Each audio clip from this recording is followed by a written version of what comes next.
আসসালামু আলাইকুম। আপনারা সবাই ভালো আছেন তো? আলহামদুলিল্লাহ, আল্লাহর রহমতে আমরাও ভালো আছি। তো আজকে মসুরির ডাউল দিয়ে সাজনা রান্না করব। এইভাবে কেউ করছে কি না সেটা জানি না, তবে আমাদের দেশে এইভাবে করে খাই আমরা।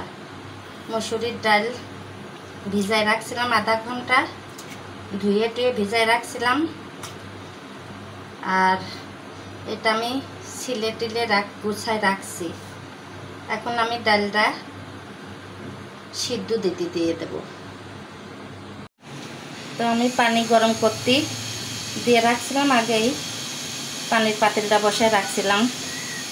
এখন আমি ডাউলটা দিয়ে দেব এই পানির মধ্যে।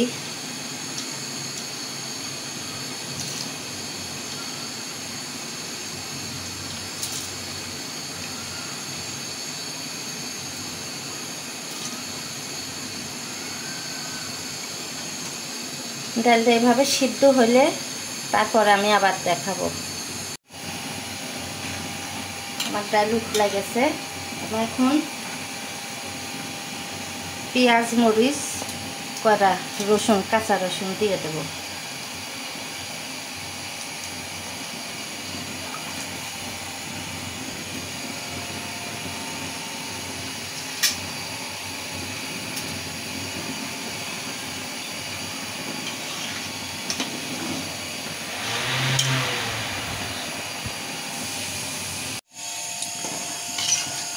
আমার ডাল সিদ্ধ হয়ে গেছে।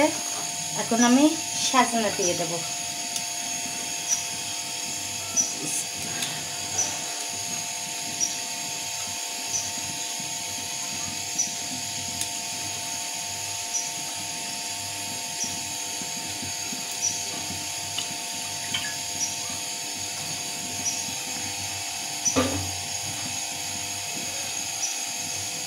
সাজনা দিলাম।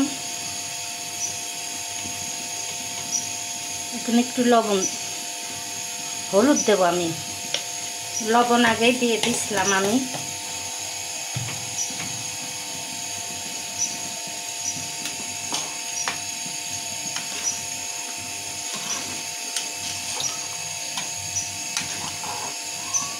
সাজনাটা যখন সিদ্ধ হয়ে যাবে তখন আমি তেলের উপরে দিয়ে দেব।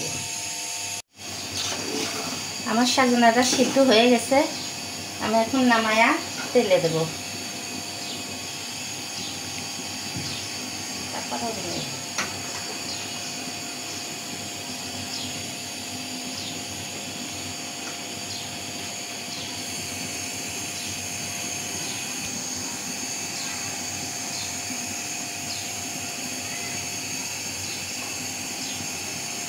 সরষের তেল দিয়ে দিলাম।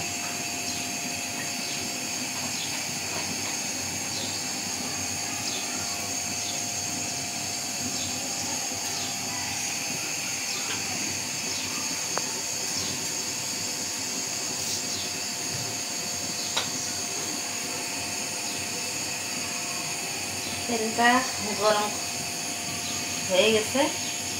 আমি একটু শুকনো মরিচ দিয়ে দিলাম।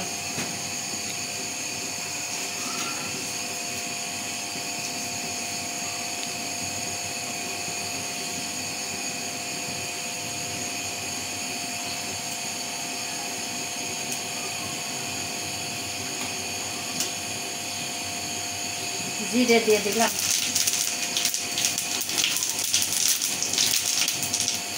দুটা তেজপাতা দিয়ে দিলাম।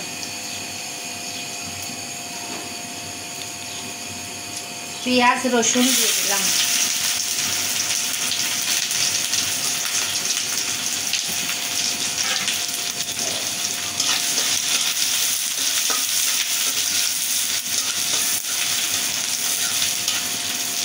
আমি পেঁয়াজটা লাল লাল করে ভেজে নেব।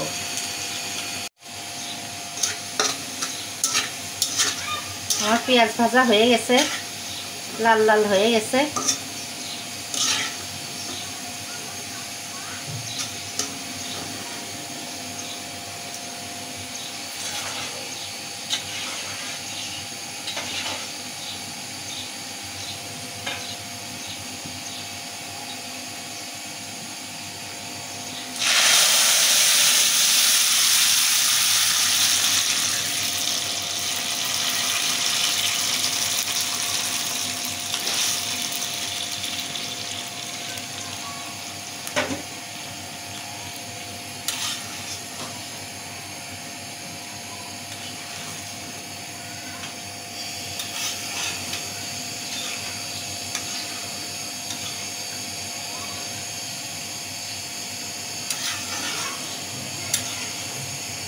সুন্দর একটা কালার চলে আসছে।